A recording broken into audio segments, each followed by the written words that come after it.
Price the lord. Price the Lord. ഈ മഹാസമ്മേളനത്തിൻ്റെ മൂന്നാമത്തെ സന്ധ്യയിൽ സവിശേഷവും ധന്യമായ ഈ നിമിഷം വളരെ അനുഗ്രഹീതമായ നിലയിൽ ഈ മഹായോഗം പ്രസൈഡ് ചെയ്യുന്ന ദൈവസഭയുടെ ചർച്ച് ഗ്രോത്ത് മിഷൻ ഡയറക്ടർ കൂടിയായ ഏറ്റവും പ്രിയപ്പെട്ട പാസ്റ്റർ വൈ ജോസ് അവർകൾ, ഈ മഹാപ്രസ്ഥാനത്തിന് സർവാത്മന സാന്നിധ്യം വഹിക്കുന്ന ദൈവസഭയുടെ state overseer pastor Y Reji അവർകൾ, ചർച്ച് ഓഫ് ഗോഡിൻ്റെ സൗത്ത് ഏഷ്യയുടെ regional superintendent pastor C Thomas അവർകൾ, assistant overseer doctor Shubu K Mathew, doctor Jaison Thomas, pastor Samkutty Mathew അവർകൾ, എനിക്ക് മുന്നേ സംസാരിച്ച പാസ്റ്റർ എബി, എനിക്ക് പിന്നാലെ ഈ വേദിയിൽ നിങ്ങളെ അഭിസംബോധന ചെയ്യുന്ന ബേഡി മിഷൻ്റെ റെപ്രസെൻറ്റേറ്റീവും നോർത്തേൺ റീജിയൻ്റെ ഇപ്പോൾ ഓവർസറും കൂടിയായ ഏറ്റവും പ്രിയപ്പെട്ട പാസ്റ്റർ ബെന്നിസൺ മത്തായി അവർകൾ,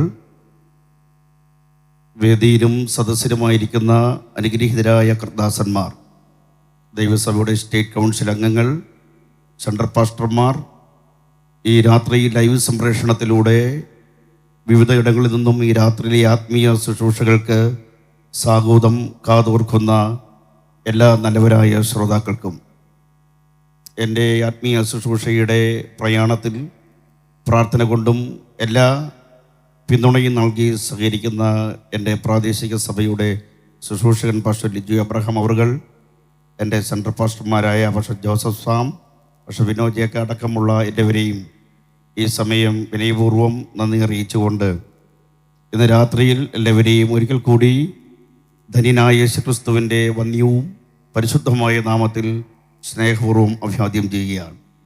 ഈ മഹായോഗത്തിൻ്റെ ഈ മൂന്നാമത്തെ രാത്രിയിൽ യേശുക്രിസ്തുവിൻ്റെ സാക്ഷ്യവും വചനനിമിത്തം ഈ മഹാസമ്മേളനത്തെ അഭിസംബോധന ചെയ്യാൻ ഒരിക്കൽ കൂടി വേദിയെ സജ്ജമാക്കിയ ദൈവസഭയുടെ ലീഡർഷിപ്പിനോട് വളരെ സ്നേഹത്തോടെ നന്ദിയും കടപ്പാടും അറിയിക്കുകയാണ്.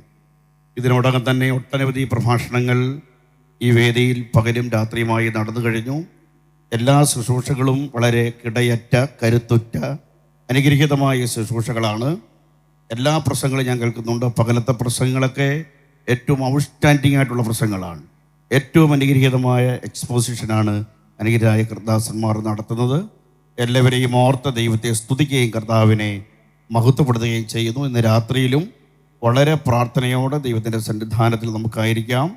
ഏറ്റവും കാലിക പ്രസക്തമായ ഒരു പ്രമേയമാണ് ഈ ആഴ്ച ഉടനീളം ഈ വാർഷിക കോൺഫറൻസിൽ ഇവിടെ ചർച്ച ചെയ്യപ്പെടുന്നത്. അതുകൊണ്ട് ഇന്ന് രാത്രിയിലും പരിശുദ്ധമാവ് നമ്മോട് സംസാരിക്കേണ്ടതിനായി വളരെ പ്രാർത്ഥനയോടെ ആയിരിക്കാം. പാസ്റ്റർ എബിയിലൂടെ വളരെ മനോഹരമായ സന്ദേശം ദൈവത്തിൽ പരിശുദ്ധാത്മാവ് നമ്മെ കേൾപ്പിച്ചല്ലോ. തുടർന്ന് എനിക്ക് പിന്നാലെയും കർത്താവരദാസൻ സംസാരിപ്പാനുണ്ട്. വളരെ പ്രാർത്ഥനയോടെ ആയിരിക്കാം. നമ്മുടെ വിശുദ്ധ കരങ്ങളെ ഉയർത്തി കർത്താവിന് സ്തോത്രം ചെയ്താട്ടെ. ഹല്ലേലൂയ. ജയിച്ചവരാണെന്നുള്ള ആ വിശ്വാസത്തോടും സ്തോത്രം ചെയ്താട്ടെ. ഹല്ലേലൂയ.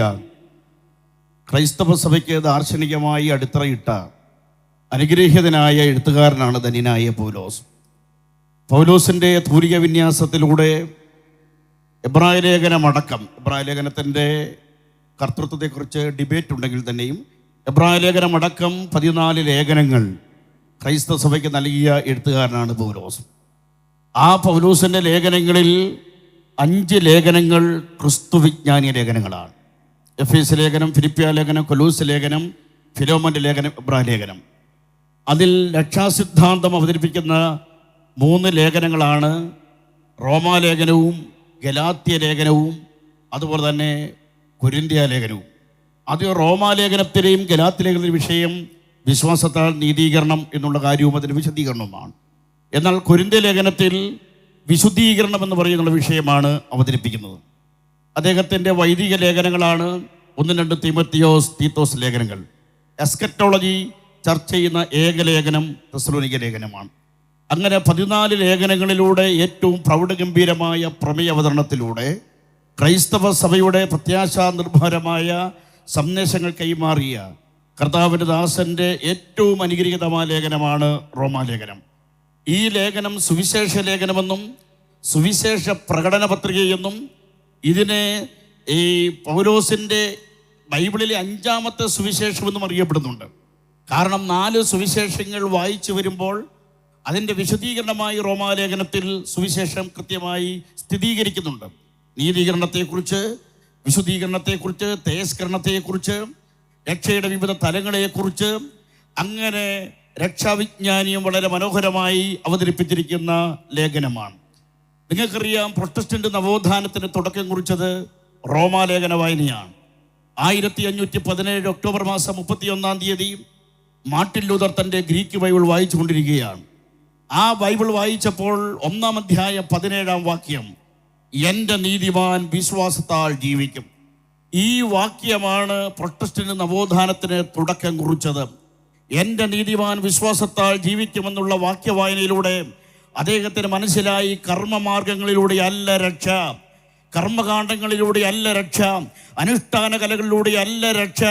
അത് മനസ്സിലാക്കിയ മാർട്ടിൻ ലൂതർ റോമാ സഭ വിട്ട് യൂറോപ്പിൽ ആകമാനം, ജർമ്മനിയിൽ ആരംഭിച്ച് യൂറോപ്പിൽ ആകമാനം കട്ടഴിച്ച് വിട്ട പ്രൊട്ടസ്റ്റന്റ് നവോത്ഥാനത്തിന് തുടക്കം കുറിച്ചത് ഈ റോമാലേഖനമാണ്. Praise the Lord.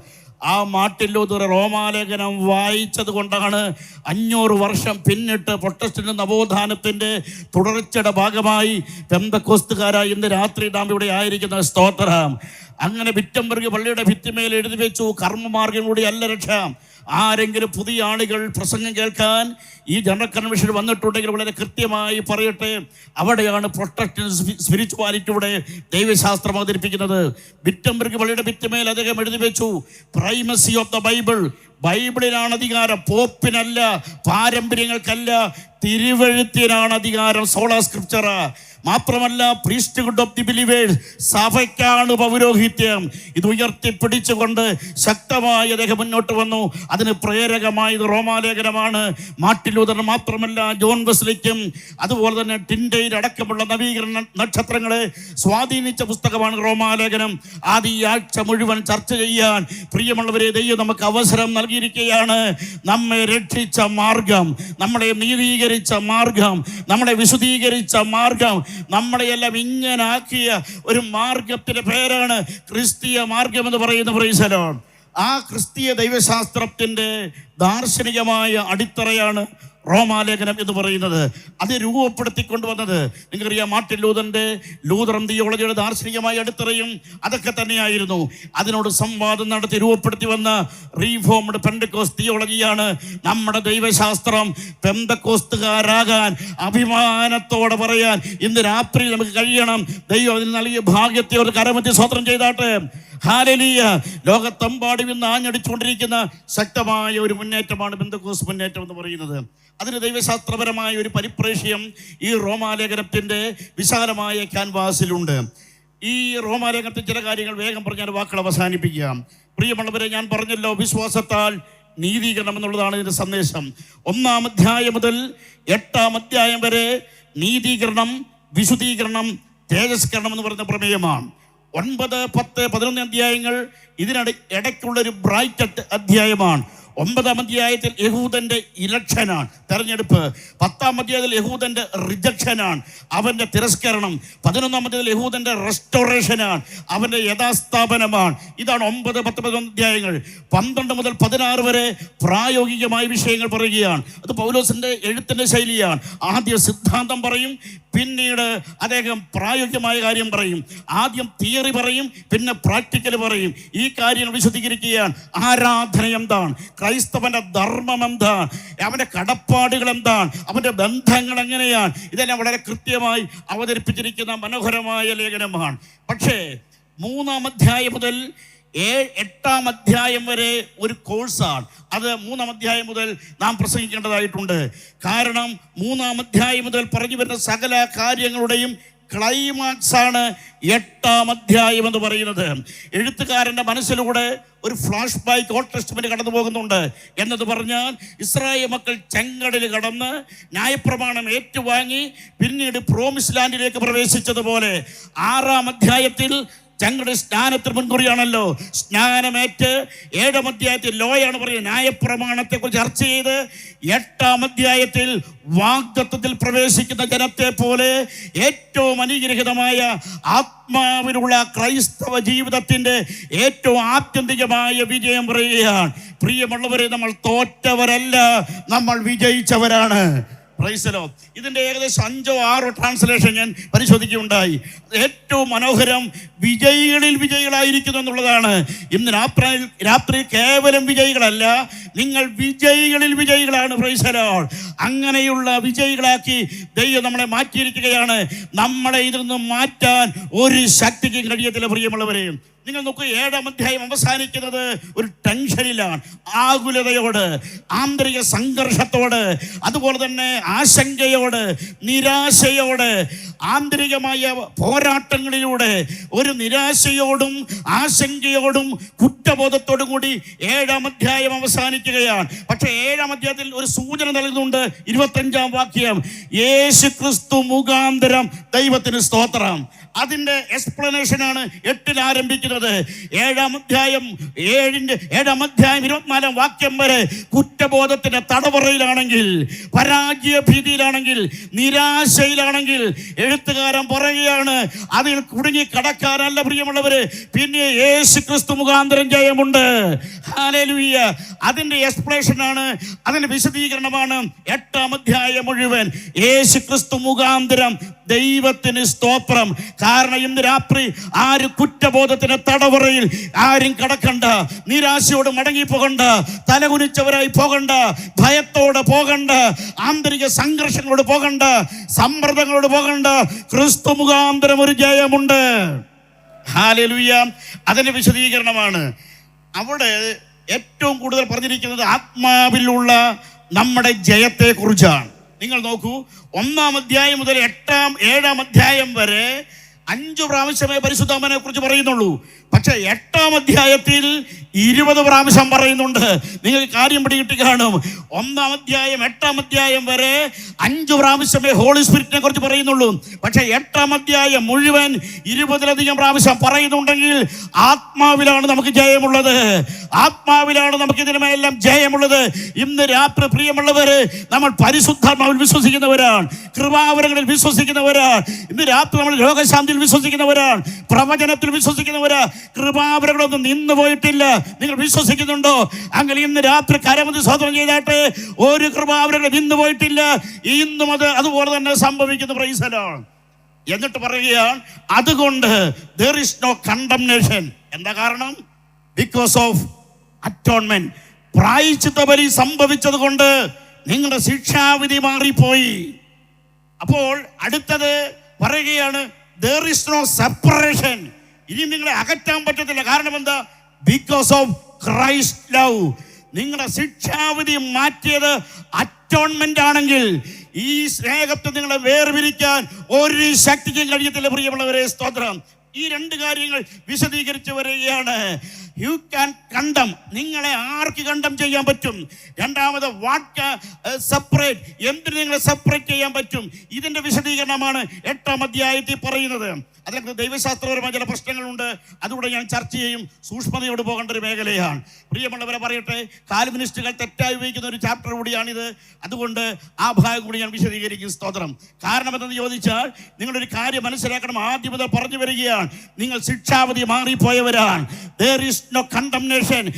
Freedom from judgment. ന്യായവിധി മാറിപ്പോയവരാണ്. ആത്മാവിനാൽ നിങ്ങൾ നയിക്കപ്പെടുന്നവരാണ്. പിന്നീട് പറയുന്നു, പുത്രത്വത്തിന്റെ പദവി പ്രാപിച്ച് പുത്രന്റെ അവകാശങ്ങളും പ്രാപിച്ചവരാണ്. തീർന്നില്ല, നിങ്ങൾ നീതീകരിക്കപ്പെട്ടവരാണ്. സോദരം, ദൈവകോടതി നിങ്ങളെ വെറുതെ വിട്ടതിന്റെ പേരാ നീതീകരണം, കേട്ടോ. താഴത്തെ കോടതിയിലല്ല, സുപ്രീം കോടതി വെറുതെ വിട്ടതിന്റെ പേരാണ് ജസ്റ്റിഫിക്കേഷൻ. ഇന്ന് രാത്രി ജസ്റ്റിഫിക്കേഷൻ എന്താണെന്ന് പഠിച്ചാൽ നമുക്ക് മിണ്ടാതിരിക്കാൻ പറ്റത്തില്ല. കാരണം ഏറ്റവും വലിയ കോടതി നമ്മളെ വെറുതെ വിട്ടു. ഏറ്റവും വലിയ കോടതി നമ്മളെ വെറുതെ വിട്ടു.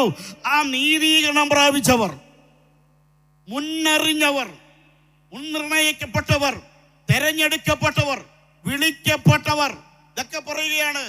അങ്ങനെ പുത്രത്വത്തിന് അവകാശമുള്ളവർ, ഈ ക്രിസ്തുവിൽ പദവിയിലേക്ക് വന്ന ആളുകളുടെ പദവിയും ഐഡന്റിറ്റിയും പറഞ്ഞിട്ട് പറയുകയാണ്, ഇങ്ങനെയുള്ളവരെ ഇനി ഒരു പ്രതിസന്ധിക്കും തകർക്കാൻ പറ്റത്തില്ല.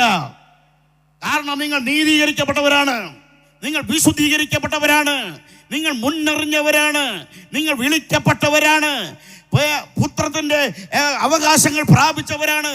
അങ്ങനെ വന്ന നിങ്ങളെ ഇനി തകർക്കാൻ ഒരു ശക്തിക്കും കഴിയത്തില്ല. Price the Lord. അവിടെയാണ് രക്ഷാപദ്ധതിയുടെ വാദം കൊണ്ടുവന്ന് കാൽവിനിസം അതിനകത്തുണ്ട്. സൂക്ഷിച്ചു പോയില്ലെങ്കിൽ കാൽവിനിസത്തിൽ കുടുങ്ങും. Praise the lord. കഴിഞ്ഞ പ്രസംഗങ്ങളെല്ലാം ഞാൻ ശ്രദ്ധിച്ചു, വളരെ മനോഹരമായി. പക്ഷേ ഷാജി ഡാനിയലും ഡോക്ടർ നമ്മുടെ ബോബി മാത്യു അവർക്ക് ആ മേഖലയിലൂടെ കൃത്യമായി കടന്നുപോയതാണ് കാൽവിനിസത്തിൽ കുടുങ്ങാതെ. സ്തോത്രം. വളരെ വ്യക്തമായി പറയട്ടെ പ്രിയമുള്ളവരെ, ഗൗരവമായി പറയട്ടെ. ഇത് പറഞ്ഞുകൊണ്ട് ചിലർ പറയും, സ്തോത്രം, നീതീകരിക്കപ്പെട്ടവരാണ്, വിളിക്കപ്പെട്ടവരാണ്, മുന്നറിഞ്ഞവരാണ്, എല്ലാം ശരിയാണ്, അതുകൊണ്ട് ഇവരെപ്പോഴും ഭദ്രമായിരിക്കുമെന്ന് പറയും. അത് മാത്രമല്ല പ്രിയമുള്ളവരെ, അവിടെ വിശദീകരിക്കുന്നത് ഒരു ഉത്തരവാദിത്വം കൂടെ നമുക്കുണ്ട്. അത് വിശുദ്ധീകരണമാണ്. Praise the lord. 8-ാം അധ്യായത്തിൽ പറയുന്നു, ആത്മാവിനെ അനുസരിച്ച് നടക്കുക. 6-ാം അധ്യായത്തിൽ വ്യക്തമായിട്ട് പറയുന്നു, നിങ്ങളുടെ അവയവങ്ങളെ നീതിയുടെ അവയവങ്ങളായി സമർപ്പിക്കുക, ആത്മാവിനെ അനുസരിച്ച് നടക്കുക. ആ ഉത്തരവാദിത്വം കൂടെ നമുക്കുണ്ട്. അപ്പോൾ വീണ്ടും ഡിബേറ്റിൽ പറയും, അവിടെ ശുദ്ധീകരണം പറഞ്ഞിട്ടില്ലല്ലോ. എവിടെയാണ് അവസാനത്തെ പാരഗ്രാഫിൽ നീതീകരണം പറഞ്ഞിട്ട് തേജസ്കരണമാണെന്നല്ലോ പറയുന്നത്? അവിടെയാണ് എഫ് ബ്രൂസ് അതിന്റെ മറുപടി പറയുന്നത്. കാരണം വിശുദ്ധീകരണം ആരംഭിക്കുന്നത് നീതീകരണത്തിലൂടെയാണ്, എന്നാൽ അതിന്റെ അവസാനം തേജസ്കരണത്തിലൂടെയാണ്. ഇന്ന് രാത്രി പറയട്ടെ പ്രിയമുള്ളവര്, നീതീകരണത്തിലാണ് നമ്മുടെ വിശുദ്ധീകരണം ആരംഭിക്കുന്നത്, തേജസ്കരണത്തിലാണ് വിശുദ്ധീകരണം അവസാനിപ്പിക്കുന്നത്. അതുകൊണ്ട് ഇന്ന് രാത്രി കാര്യം മനസ്സിലാക്കണം. ആ പദവിയിൽ നിൽക്കുന്നവരുടെ കാര്യമാണ് പറയുന്നത്. അവരെ തകർക്കാൻ, അവരെ ഈ മിനിസ്ട്രി ഇത് പുറകോട്ട് കൊണ്ടുപോകാൻ, അവരെ ക്രിസ്തുവിന്റെ സ്നേഹത്തിൽ പുറകോട്ട് കൊണ്ടുപോകാൻ ഒരു ശക്തിക്കും കഴിയത്തില്ല. അതിന് സാധ്യതയുണ്ട്. അതാണ് അവിടെ പറയുന്നത്. ഒരു ശക്തിക്കും കഴിയത്തില്ല എന്നവിടെ പറയുന്നു. അത് കൃത്യമായി പറയുന്നു. അത് 17 കാര്യങ്ങൾ അവിടെ പറയുകയാണ്. 16 എണ്ണം വിസിബിളും ഇൻവിസിബിളുമായ കാര്യങ്ങൾ, ദൃശ്യവും അദൃശ്യമായ കാര്യങ്ങൾ പറഞ്ഞിട്ട് ഇനി പറയാൻ എന്തെങ്കിലും ഉണ്ടെങ്കിൽ വേറൊരു സൃഷ്ടിക്കോ. ഇന്ന് രാത്രി പ്രിയമുള്ളവരെ, നീതീകരിക്കപ്പെട്ട നിങ്ങളെ, രക്തത്താൽ വിശുദ്ധീകരിക്കപ്പെട്ട നിങ്ങളെ, തേജസ്കരിക്കപ്പെട്ട നിങ്ങളെ, തേജസ്കരിക്കപ്പെട്ടെന്ന് പറയുന്നത് അതൊരു ഗ്രീക്ക് ലിറ്ററേച്ചറിന്റെ ഒരു പ്രയോഗമാണ്. നിങ്ങൾക്ക് അറിയാമല്ലോ, ഓൾറെഡി നോട്ട് എറ്റ്, അതറിയാമല്ലോ. ഓൾറെഡി നോട്ട് എറ്റ് നമ്മൾ പറഞ്ഞല്ലോ, വന്നുമിരിക്കുന്നു, നാഴിക വന്നുമിരിക്കുന്നു, നിങ്ങളെ സ്നേഹസ്വരൂപത്തിന്റെ രാജ്യത്തിലാക്കിയിരിക്കുന്നു. അങ്ങനെ പ്രയോഗമുണ്ട്. കാരണം it is already inaugurated but not culminated, അങ്ങനെ പറയും. അപ്പോൾ അതുകൊണ്ടാണ് തേജസ്കരിക്കപ്പെട്ടിരിക്കുന്നത് തന്നെ പറയുകയാണ്. നമ്മുടെ ദൈവത്തിന് ഭൂത വർത്തമാന ഭാവി അങ്ങനെയൊന്നുമില്ല. ദൈവം അങ്ങനെയാണ് ഈ കാര്യം പറയുന്നത്. അതുകൊണ്ടൊരു കാര്യം ഓർക്കണം, നിങ്ങളുടെ പ്രിവിലേജ്, നിങ്ങൾ ആരാണെന്ന് മനസ്സിലാക്കണം. നിങ്ങൾ നീതീകരിക്കപ്പെട്ടവരാണ്. അതുകൊണ്ടാണ് പൗലോസ് 5 ചോദ്യം ചോദിക്കുന്നത്. ഈ ചാപ്റ്റർ, ഈ പുസ്തകം മുഴുവൻ ചോദ്യങ്ങൾ അറിയാമോ? അപ്പോളജറ്റിക് സ്റ്റൈലാണ് റോമാലേഖനം എഴുതുന്നത്. കാരണം എതിരാളികൾ ചോദിക്കാൻ സാധ്യതയുള്ള ചോദ്യങ്ങൾ ഇദ്ദേഹം തന്നെ ചോദിക്കുകയാണ്. ചോദിച്ചിട്ട് ഇദ്ദേഹം തന്നെ മറുപടി പറയുകയാണ്. 4-ന്റെ 1 ചോദ്യമാണ്, 6-ന്റെ 1 ചോദ്യമാണ്, 6-ന്റെ 15 ചോദ്യമാണ്, 7-ന്റെ 7, 7-ന്റെ 24 എല്ലാം ചോദ്യമാണ്. ചോദ്യങ്ങൾ തന്നെയാണ്. ആകയാൽ എന്തു പറയേണ്ടു? പാപം ചെയ്യേ, കൃപ പെരുകേണ്ടതിന് പാപം ചെയ്യുകയോ? അങ്ങനെ നിരന്തരമായ ചോദ്യങ്ങളാണ്. അങ്ങനെ ചോദിച്ചും പറഞ്ഞും വളരെ ക്രൈസ്തവ ന്യായശാസ്ത്രപാതപരമായി ചോദ്യങ്ങൾ ചോദിച്ച് പൗലോസ് മറുപടി പറയുകയാണ്. എന്നിട്ട് അവസാനം പൗലോസ് പറയുകയാണ്, ദൈവം നമുക്ക് അനുകൂലമെങ്കിൽ പ്രതികൂലമാര്? ദൈവം നമുക്ക് അനുകൂലമായതിന്റെ തെളിവെന്താ? ദൈവം നമുക്ക് അനുകൂലമായതിന്റെ തെളിവ് നീതീകരിച്ചതാണ്, മുന്നറിഞ്ഞതാണ്, പുത്രനെ നമുക്ക് വേണ്ടി നൽകിയതാണ്, പരിശുദ്ധാത്മാവിനെ തുണ നിൽക്കാൻ നൽകിയതാണ്, നമ്മളെ വിളിച്ചതാണ്, സ്വന്തം പുത്രനെ ആദരിക്കാതെ നമുക്ക് വേണ്ടി നൽകിയതാണ്. എന്ത്? ദൈവം നമുക്ക് അനുകൂലമായതിന്റെ തെളിവ്. അങ്ങനെ ദൈവം നമുക്ക് അനുകൂലമാണെങ്കിൽ പ്രിയമുള്ളവരെ, ഒരു മനുഷ്യനും പ്രതികൂലമായി നിൽക്കാൻ പറ്റില്ല. സ്തോത്രം. രണ്ടാമത് ചോദിക്കുകയാണ്, ദൈവം നീതീകരിച്ചവരെ ആർ കുറ്റം ചുമത്തും? ഇത് കോടതി ഭാഷയാണ്. കോടതിയിലാണ് നമ്മൾ നിൽക്കുന്നത്. ജഡ്ജി ആരോടെങ്കിലും ചോദിക്കാൻ, ആർക്കെങ്കിലും കുറ്റം പറയാനുണ്ടോ? ഇനി ആരെങ്കിലും ഉണ്ടോ? ആരെങ്കിലും ഉണ്ടോ ചാർജ് ചെയ്യാൻ? ഒരു മനുഷ്യനും വരുന്നില്ല. പ്രിയമുള്ളവരെ, റോമാലേഖനം മുഴുവൻ പഠിച്ചാലുണ്ടല്ലോ നമ്മൾ മിണ്ടാതിരിക്കത്തില്ല. സ്തോത്രം. റോമാലേഖനം എഫേസ്യ ലേഖനവും പഠിച്ചാൽ നമ്മുടെ സകല മാമൂലികളും തീരും. Price the Lord. കാരണം നമ്മുടെ പദവി അതാണ്. നമ്മൾ ആരാണെന്ന് ഇന്ന് രാത്രി തിരിച്ചറിയണം. കോടതി ചോദിച്ചു, ഇനി ആരെങ്കിലും ഉണ്ടോ കുറ്റം പറയാൻ എന്ന് ചോദിച്ചപ്പോൾ ആർക്ക് കുറ്റം പറയാൻ ഇല്ലാത്ത നിലയിൽ ദൈവം നീതീകരിച്ചവരെ ആർ കുറ്റം ചുമത്തും? ഹല്ലേലൂയ. യെശയ്യാപ്രവചനം 50:8-9 ഒരു വാക്യമുണ്ട്, വളരെ രസകരമായ വാക്യമാണ് പ്രിയമുള്ളവരെ.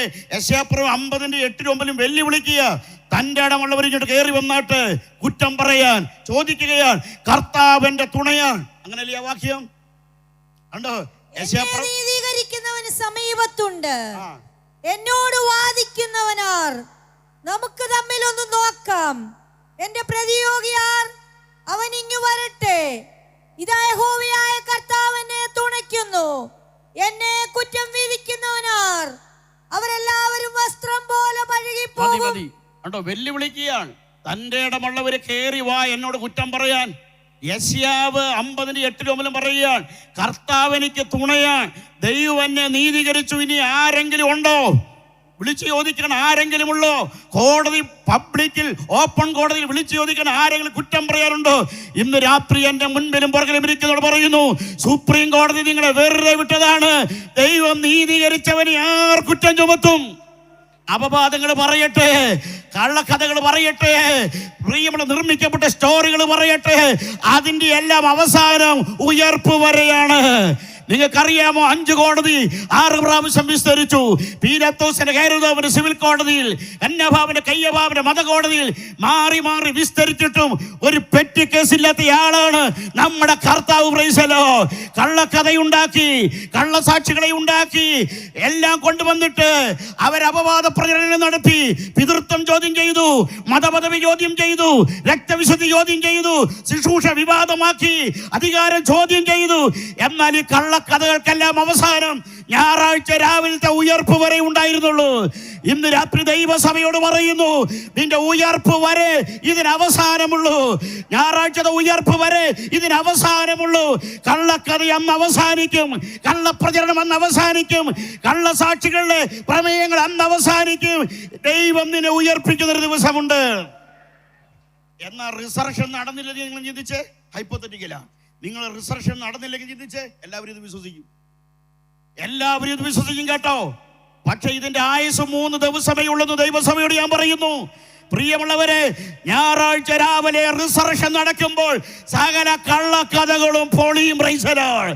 നിനക്കെതിരെ അപവാദം പറയുന്ന, നിനക്കെതിരെ കുറ്റം ചുമത്തുന്ന അപവാദി ഉണ്ടല്ലോ, രാപ്പകൽ കുറ്റം ചുമത്തുന്ന അപവാദി. ഈ അപവാദിയെ സക്രിയ പ്രവചനം 12:3 പറയുന്നുണ്ട്, യഹോവ നിന്നെ ഭത്സിക്കുന്നു എന്നാണ് പറയുന്നത്. ദൈവം നീതീകരിച്ചവനെ ആർ കുറ്റം ചുമത്തും? ഇന്ന് രാത്രി കുറ്റബോധത്തിന് തടവറയിൽ ആരും നിൽക്കണ്ട, പാപബോധത്തിന് തടവറയിൽ ആരും നിൽക്കണ്ട. യേശുവിന്റെ രക്തം നിങ്ങളെ വിശുദ്ധീകരിച്ചതാണ്, നിങ്ങളെ നീതീകരിച്ചതാണ്. ദൈവം നീതീകരിച്ചവരെ ആർ കുറ്റം ചുമത്തും? അല്പസമയം ഒരു 20 സെക്കൻഡ് കരങ്ങളെ അടിച്ച് കർത്താവിനെ സ്തോത്രം ചെയ്താട്ടെ. നീതീകരണത്തിന്റെ വില തിരിച്ചറിയുക, വിശുദ്ധീകരണത്തിന്റെ വില തിരിച്ചറിയുക. സുപ്രീം കോടതി വെറുതെ വിട്ടവരാണ് നിങ്ങൾ. Glory to Lord. ഹല്ലേലൂയ. ദൈവിക കോടതി നമ്മളെ വെറുതെ വിട്ടു. കള്ളക്കഥകൾ പൊളിയും. പ്രിയമുള്ളവരെ, സുപ്രീം കോടതി വെറുതെ വിട്ട ഒരാൾ തിരുവല്ല ബസ് സ്റ്റാൻഡ് വന്ന് നിൽക്കുമ്പോൾ ഏത് താഴത്തെ കോടതിയാ, ഏത് പോലീസാണ് ഇനി ചാർജ് ചെയ്യാനുള്ളത്? മനസ്സിലായോ നിങ്ങൾക്ക്? ഇനി ഒരു ചാർജ് മാർക്കും നിങ്ങളുടെ മേൽ ചൊലുത്താൻ പറ്റത്തില്ല. ഇനി ഒരു കള്ളക്കഥകളും നിങ്ങൾക്കെതിരെ പറയാൻ പറ്റത്തില്ല. കാരണം ദൈവിക കോടതി നിങ്ങളെ വെറുതെ വിട്ടു. ഹല്ലേലൂയ. അടുത്ത ചോദ്യം പറയുകയാണ്, ആര് ശിക്ഷ വിധിക്കുന്നതാണ് ഈ പറയുന്നത്? ആര് ശിക്ഷ വിധിക്കുന്ന പറയുന്നത്? 8:1 ശിക്ഷാവധി കഴിഞ്ഞുപോയി. കണ്ടോ, ശിക്ഷ നടന്നത് ക്രിസ്തുവിന്റെ മേലാണ്. ശിക്ഷ നടന്ന ക്രിസ്തുവിന്റെ മേലാണ്. ന്യായപ്രമാണത്തിന്റെ നീതി നിർവഹിക്കപ്പെട്ടത് ഈ പ്രായശ്ചിത്ത ബലിയിലാണ്. പ്രിയമുള്ളവര്, അതുകൊണ്ട് ദൈവക്രോധത്തിന്റെ തീ ഇറങ്ങിയത് ഈ ക്രിസ്തുവിന്റെ യാഗത്തിന്മേലാണ്. തെറ്റിദ്ധരിക്കരുത്, നമ്മുടെ തെറ്റിദ്ധാരണയാണ്. ഈ തീ ഇറങ്ങിയത് യാഗത്തിന്മേൽ, ആലയത്തിലല്ല കേട്ടോ. ആലയത്തിൽ ഇറങ്ങുന്നത് തേജസ്സും യാഗത്തിന്മേൽ ഇറങ്ങുന്നത് തീയുമാണ്. അത് മനസ്സിലാക്കണം. കാരണം യാഗം റെപ്രസെന്റ് ചെയ്യുന്നത് പാപത്തെയാണ്. പാപത്തിന്മേലാണ് ജഡ്ജ്മെന്റ് ഇറങ്ങി വന്നത്, പാപത്തിന്മേലാണ് ക്രോധത്തിന്റെ തീ ഇറങ്ങി വന്നത്. അതുകൊണ്ട് ക്രൂശിലാണ് ജഡ്ജ്മെന്റ് നടന്നത്. അതുകൊണ്ട് ശിക്ഷാവിധി മാറിപ്പോയി പ്രിയമുള്ളവരെ. ആ തീ അവിടെ മേലിറങ്ങി. അതുകൊണ്ട് ലോകത്തിന് ഇനി ജഡ്ജാണ്, നിങ്ങൾക്കിനി അഡ്വക്കേറ്റാണ്. അഡ്വക്കേറ്റ് ആയിരിക്കുമ്പോൾ ഇനി ആര് ശിക്ഷ വിധിക്കുന്നതാണ് ഈ പറയുന്നത്? ചോദിക്കുക. നിങ്ങളുടെ വക്കീലിന്റെ ജോലി നിങ്ങൾക്ക് ശിക്ഷ തരുന്നതല്ല.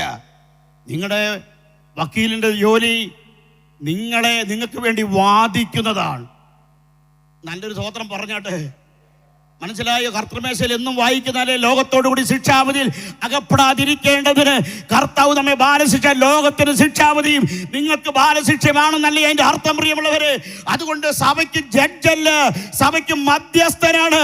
അതുകൊണ്ട് നിത്യ പുരോഹിതനായി മധ്യസ്ഥനായി യേശു ഇരിക്കുന്നത് കൊണ്ട് ഇനി ആര് ശിക്ഷ വിധിക്കുമെന്നാണ് നിങ്ങൾ പറയുന്നത്? ഹല്ലേലൂയ.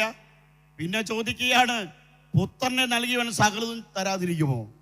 ഏറ്റവും നല്ലതാണ് നിങ്ങൾക്ക് നൽകിയത് കേട്ടോ, ഏറ്റവും നല്ലത്. നിങ്ങൾ പ്രാർത്ഥിക്കുന്ന വിഷയങ്ങളെല്ലാം പുത്രനേക്കാൾ വില കുറഞ്ഞതാ. നിങ്ങളുടെ പ്രെയർ ബുക്കിൽ നിങ്ങൾ എഴുതി വെച്ച് പ്രാർത്ഥിക്കുന്ന വിഷയങ്ങളെല്ലാം കാൽവരിയേക്കാൾ വില കുറഞ്ഞതാണ്, പുത്രനേക്കാൾ വില കുറഞ്ഞതാ. വീട് വേണം, കാർ വേണം, നല്ല ജോലി വേണം, ശമ്പളം വേണം, പ്രമോഷൻ വേണം, സ്ഥലം മാറ്റം വേണം, ഇതെല്ലാം വില കുറഞ്ഞ കാര്യങ്ങളാണ്. പുത്രനേക്കാൾ വില കുറഞ്ഞത്. പുത്രനെ നൽകിയെങ്കിൽ വില കുറഞ്ഞ വിഷയങ്ങൾ ദൈവം നൽകാതിരിക്കുമോ? പുത്രനെ നൽകിയെങ്കിൽ വില കുറഞ്ഞ വിഷയങ്ങൾ ദൈവം നൽകാതിരിക്കുമോ? ഇന്ന് രാത്രി പ്രാർത്ഥിക്കുന്ന വ്യക്തി ജീവിതമേ, ദൈവം നിന്റെ വിഷയങ്ങൾക്ക് പരിഹാരം നൽകുന്ന ദൈവമാണ്. അതിന് നിങ്ങൾ പ്രാസം പറഞ്ഞ് പ്രാർത്ഥിക്കുക പോലും വേണ്ട. റോമാലേഖനം വായിച്ചപ്പോൾ കോരിത്തെരിച്ചു പോയി ആ ഭാഗം പഠിച്ചപ്പോൾ, പ്രിയമുള്ളവരെ, നിങ്ങൾ ഉച്ചരിച്ചുകൂടാത്ത ഞരക്കങ്ങളാൽ, നമ്മുടെ ഞരക്കമല്ല, പക്ഷപാതം ചെയ്യുന്നതിന്റെ ഞരക്കമാണ്. ഉള്ളിൽ വസിക്കുന്ന പരിശുദ്ധാത്മാവ് ഇന്ന് രാത്രി പ്രാസം പറഞ്ഞ് പ്രാർത്ഥിക്കേണ്ട, സാഹിത്യം പറഞ്ഞ് പ്രാർത്ഥിക്കുന്ന നയാഗ്ര വെള്ളച്ചാട്ടമല്ല പ്രാർത്ഥന. ഇന്ന് രാത്രി വേദനിച്ചാൽ മതി, ഹൃദയം ഒന്ന് പെടഞ്ഞാൽ മതി, ഒന്ന് നൊമ്പരപ്പെട്ടാൽ മതി. നിങ്ങളുടെ സഫറിങ് പരിശുദ്ധമാവ് ഷെയർ ചെയ്യുന്നു. നിങ്ങളുടെ സഫറിങ് പരിശുദ്ധമാവ് ഷെയർ ചെയ്യുന്നു. പ്രാർത്ഥന ദൈവസന്നിധി കൊണ്ട് എത്തിക്കുന്നു. ഇന്ന് രാത്രി ഒന്ന് കരഞ്ഞാൽ മതി, ഹൃദയം ഒന്ന് പൊടിഞ്ഞാൽ മതി. ഹൃദയങ്ങളെ ആരായുന്ന പരിശുദ്ധാത്മാവ്, ഹൃദയങ്ങളെ നോക്കുന്ന പരിശുദ്ധാത്മാവ് ഇന്റർസീഡ് ചെയ്യുന്നു, പ്രാർത്ഥന ഷെയർ ചെയ്യുന്നു, സഫറിങ് ഷെയർ ചെയ്യുന്നു. Glory glory glory glory glory glory. അതുകൊണ്ട് വേദനയോട്, നിരാശയോട്, ഭാരത്തോട് ഈ ഗ്രൗണ്ടിൽ വന്ന പ്രിയമുള്ളവരെ, നീ പ്രാർത്ഥിക്കാൻ ഇവിടെ മൈക്ക് കിട്ടണമെന്നില്ല. നിങ്ങളുടെ വേദന ഹോളി സ്പിരിറ്റ് ഇന്റർസീഡ് ചെയ്യുകയാണ്, സഫറിങ് ഷെയർ ചെയ്യുകയാണ്. ആ ഉച്ചരിച്ചുകൂടാത്ത ഞരക്കങ്ങളാൽ. അത് നിങ്ങളുടെ ഭാഷയെക്കുറിച്ചല്ല, അന്യഭാഷ ഗ്ലോസോലാലിയെ കുറിച്ച് ഒന്നല്ല പറഞ്ഞിരിക്കുന്നത്. ആത്മാവ് പക്ഷപാതം ചെയ്യുന്നതിന്റെ ഞരക്കമാണ്. സ്തോത്രം. കുഞ്ഞമ്മയുടെ മടിയിരുന്നോണ്ട് വർത്തമാനം പറയുമല്ലോ, കൊഞ്ഞ പറയുമല്ലോ. അമ്മ ട്രാൻസ്ലേറ്റ് ചെയ്ത് തരും നമുക്ക്. കുഞ്ഞ് പറഞ്ഞു ഇന്നതാണ്, സ്വതന്ത്രം ചെയ്താട്ടെ. Price the Lord. ഒന്ന് ഞരങ്ങിയാ മതി, ഹോളി സ്പിരിറ്റ് ദൈവസന്നിധി കൊണ്ടെത്തിക്കും. Praise the lord. പ്രൈസ്. ഉച്ചരിച്ചുകൂടെ ഞരക്കങ്ങൾ, വാക്കുകൾ കുഴഞ്ഞു പോകുമ്പോൾ, ഒന്നും പറയാൻ പോലെ വിതുമ്പുമ്പോൾ, ആ കൊഞ്ഞ പറയുന്ന കുഞ്ഞിന്റെ വാക്ക് പരിശുദ്ധമാവും ദൈവസന്നിധി കൊണ്ടെത്തിക്കും. അമ്മ പറഞ്ഞു തരുന്നത് പോലെ നിങ്ങളിൽ വസിക്കുന്ന പരിശുദ്ധാത്മാവ് നിങ്ങളുടെ വേദന ദൈവസന്നിധിയിലെത്തിക്കും. Hallelujah, hallelujah. അതാണ് പരിശുദ്ധാത്മാവിന്റെ പക്ഷപാതം. Price the Lord. ഇന്റർസീഡ് ചെയ്യുകയാണ്. ആത്മാവിലുള്ള ജീവിതമാണ്, ജയകരമായ ജീവിതമാണ്. സ്തോത്രം. അതുകൊണ്ട് പറയുകയാണ്, പുത്രനെ നൽകിയവൻ, അതോടുകൂടി ആനയെ നൽകിയവൻ, ആനത്തൊട്ടി, ഒരു തോട്ടി ഉണ്ടല്ലോ, അത് തരാതിരിക്കുമെന്ന് ഒരു ഗ്രാമീണ ഭാഷയെ പറയുന്ന പോലെ ഏറ്റവും വിലപ്പെട്ടത് നൽകിയത്. ബില്ലിഗ്രഹം പറഞ്ഞു, പുത്രനെ നൽകിയപ്പോൾ സ്വർഗം പാപ്പരായെന്ന. സ്തോത്രം. പുത്രൻ എന്ന പരിഗണന പോലും കൊടുക്കാതെന്നുള്ള ട്രാൻസ്ലേഷൻ ഉണ്ട്. പുത്രൻ എന്ന പരിഗണന പോലും കൊടുക്കാതെ, പുത്രൻ എന്നുള്ള പരിഗണന പോലും കൊടുക്കാതെ നിങ്ങൾക്ക് നൽകിയെങ്കിൽ നിങ്ങളുടെ വിഷയങ്ങൾക്ക് ദൈവം പരിഹാരം തരും. 2025 നീ ഇനി കരയത്തില്ല. 2025 നീ ആടെ മുമ്പിൽ തല കുനിക്കത്തില്ല. 2025 നീ തല ഉയർത്തി നടക്കും. Price the Lord. കാരണം നീതിഗണം പ്രാപിച്ചവളാണ്, നീതിഗണം പ്രാപിച്ചവനാണ്, വിശുദ്ധീകരണം പ്രാപിച്ചവനാണ്. ഇന്ന് രാത്രി എത്ര പേര് ഇത് ഏറ്റെടുക്കും? ഹല്ലേലൂയ. ഈ സ്നേഹത്തിൽ ഞങ്ങളെ ആരാണ് സെപ്പറേറ്റ് ചെയ്യുന്നത്? സ്തോത്രം. കട്ടതയുണ്ട് കേട്ടോ. പക്ഷെ ബിജി ജോയി പകൽ നന്നായിട്ട് അത് അവതരിപ്പിച്ച്. സ്തോത്രം. എല്ലാ പ്രശ്നവും ഞാൻ ശ്രദ്ധിക്കുന്നുണ്ട്. പ്രൈസോട് സ്തോത്രം. ലേബർ പെയിനെ കുറിച്ച് ഏറ്റവും വലിയ പെയിനെ അവതരിപ്പിച്ചിരിക്കുന്നത് 3 ഞരക്കം പറയുന്നുണ്ട്. 3 ഗ്രോൺസ്. 1 സിട്ടിയുടെ ഞരക്കം, 2 വിശ്വാസിയുടെ ഞരക്കം, 3 ആത്മാവിന്റെ ഞരക്കം. അതുപോലെ വേദനപ്പെടുകയാണ്. പക്ഷെ ഒരു കാര്യം യോഹന്നാന്റെ സുവിശേഷ കർത്താവ് പറയുന്നുണ്ട്, അമ്മ പ്രസവ വേദനപ്പെടുന്നു, വലിയ വേദനയാണ്. പക്ഷെ കുഞ്ഞിനെ കണ്ടു കഴിയുമ്പോൾ അവൾ പഴയ കഷ്ടം മറക്കുന്നത് പോലെ വെളിപ്പെടുവാനുള്ള തേജസ് വിചാരിച്ചാൽ ഈ കാലത്തിലെ കഷ്ടങ്ങൾ സാരമില്ല കേട്ടോ. നമ്മുടെ കഷ്ടത മാറാൻ സമയമായി, നമ്മുടെ വേദന മാറാൻ സമയമായി, മഹത്വം വെളിപ്പെടാൻ സമയമായി. ഹല്ലേലൂയ. ഞങ്ങളെ ഈ ശുശ്രൂഷയിൽ നിന്ന് പിന്മാറ്റുന്നതാണ് ഈ പറയുന്നത്. ദൈവിക കോടതി വെറുതെ വിട്ട ഞങ്ങളെ, രക്തം കൊണ്ട് വിശദീകരിച്ച ഞങ്ങളെ, മുന്നറിഞ്ഞ ഞങ്ങളെ. സ്തോത്രം. ഇതാ നമ്മുടെ സന്ദേശം. ചർച്ചക്കൂട്ടിന്റെ വെബ്സൈറ്റിൽ അങ്ങനെ തന്നെയാണ് പറഞ്ഞിരിക്കുന്നത്. വെസ്ലിയൻ ഹോളിനെസ് കൺസോർഷ്യം കൊടുത്തിരിക്കുന്നത്. പെന്തക്കോസ്ത് തിയോളജി സെമിനാരിയിലെ ഡിസ്ക്രിപ്ഷനിൽ അങ്ങനെ തന്നെയാണ് പറഞ്ഞിരിക്കുന്നത്. വെസ്ലിയൻ, അർമീനിയൻ, പെന്തക്കോസ്റ്റൽസ് എന്നാണ് പറഞ്ഞിരിക്കുന്നത്. എന്ന് പറഞ്ഞാൽ സ്തോത്രം, ഞങ്ങൾ കാൽവിനിസം തള്ളിക്കളയുകയാണ്. അതുകൊണ്ട് എൻ്റെ പ്രസംഗം മുറിച്ചുകൊണ്ട് പോകാതിരിക്കാൻ വേണ്ടിയാണ് ഞാനത് അടിവരയിട്ടത്. ഇന്ന് രാത്രി വളരെ വ്യക്തമായി പറയട്ടെ പ്രിയമുള്ളവരെ, സ്തോത്രം, വ്യക്തമായ ഒരു കാര്യം പറയുന്നു. ഈ സ്നേഹത്തിൽ ഞങ്ങളെ വേർപിരിക്കാൻ ഒരു ശക്തിക്കും കഴിയത്തില്ല. നിങ്ങൾക്കറിയാമോ മാറിവാനിയോസിനെ, സ്വർണ്ണ നാവുകാരനായ ജോൺ ക്രിസോസ്റ്റത്തെ നിങ്ങൾക്കറിയാമോ? റോമൻ ചക്രവർത്തി കൊണ്ട് കോടതി നിർത്തിയിട്ട് പറഞ്ഞു, നിന്നെ ഞാൻ നാട് കടത്തും. ഉടനെ മാറിവാനിയോസ് എന്താ പറഞ്ഞെന്നറിയാമോ? നിങ്ങൾക്ക് എന്നെ നാട് കടത്താൻ പറ്റത്തില്ല, കാരണം ഈ ലോകം മുഴുവൻ എൻ്റെ പിതാവിൻ്റെ ഭവനമാണ്. ഉടനെ പറഞ്ഞു, ഞാൻ നിന്റെ സ്വത്ത് മുഴുവൻ കണ്ടുകെട്ടും. ഉടനെ പറഞ്ഞു, എൻ്റെ സ്വത്ത് മുഴുവൻ എൻ്റെ പിതാവിൻ്റെ അടുക്കലാണ്, പിതാവിനോട് ഞാൻ ബന്ധിക്കപ്പെട്ടിരിക്കുന്നു, എൻ്റെ ഹൃദയം അവിടെയാണ്. ഉടൻ പറഞ്ഞു, ആരുമില്ലാത്ത സ്ഥലത്ത് കൊണ്ടുപോയി ഒറ്റപ്പെടുത്തി ഞാൻ നിന്നെ തടങ്കലിൽ തള്ളും. ഉടനെ പറഞ്ഞു, മാറിവാനീസ് പറഞ്ഞു, എൻ്റെ സ്നേഹിത സ്വർഗത്തിലുണ്ട്, അവനിൽ നിന്ന് മാറ്റാൻ നിനക്ക് സാധ്യമല്ല എന്ന് പറഞ്ഞു. പ്രിയമുള്ളവരെ, കോടതിയുടെ മുമ്പിൽ കൊണ്ട് മാറിവാനീസ് പറഞ്ഞു, കോടതി ചക്രവർത്തിയെ, തനിക്ക് എന്നെ ഒന്നും ചെയ്യാൻ പറ്റില്ല. ഇന്ന് രാത്രി പിശാചിനെ നോക്കി വിളിച്ചു പറയാമോ, ഞങ്ങളെ ഒന്നും ചെയ്യാൻ പറ്റില്ല. റോമൻ ചക്രവർത്തിയെ, ഞങ്ങളെ നാട് കടത്താൻ പറ്റില്ല, കാരണം നാട് മുഴുവൻ ഞങ്ങളുടെ പിതാവിന്റെ ഭവനമാണ്. ഞങ്ങളുടെ സമ്പത്ത് കണ്ടുകെട്ടാൻ പറ്റില്ല, ഞങ്ങളുടെ സമ്പത്ത് പിതാവിന്റെ അടുക്കലാണ്. ഞങ്ങളെ ജയിലടയ്ക്കാൻ പറ്റില്ല, സ്വർഗത്തിൽ ഞങ്ങൾക്കൊരു പിതാവുണ്ട്. അതുകൊണ്ട് ചക്രവർത്തിയോട് ഞാൻ പറയുന്നു, തനിക്ക് എന്നെ ഒന്നും ചെയ്യാൻ പറ്റില്ല. ഇന്ന് രാത്രി പിശാചിനെ നോക്കി പറയാമോ, ഞങ്ങളെ ഒന്നും ചെയ്യാൻ നിനക്ക് പറ്റില്ല. ഒന്ന് പറഞ്ഞ്, ഞങ്ങളെ ഒന്നും ചെയ്യാൻ നിനക്ക് പറ്റില്ല, ഞങ്ങളെ ഒന്നും ചെയ്യാൻ പറ്റില്ല. കാരണം ഞങ്ങൾ ഞങ്ങളുടെ തിയോളജിക്കൽ കൺവിക്ഷനാണത്.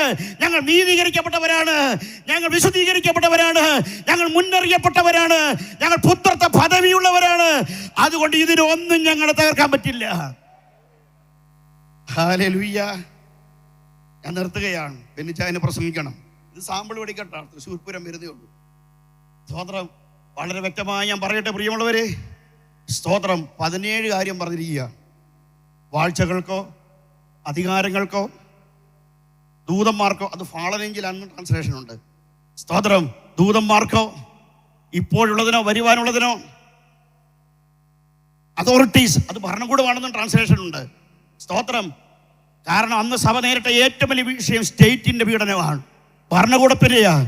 ഞങ്ങൾ ഈ രാത്രി പറയുന്നു, ഒന്നിനും ഞങ്ങളെ ഒന്നും ചെയ്യാൻ പറ്റത്തില്ല.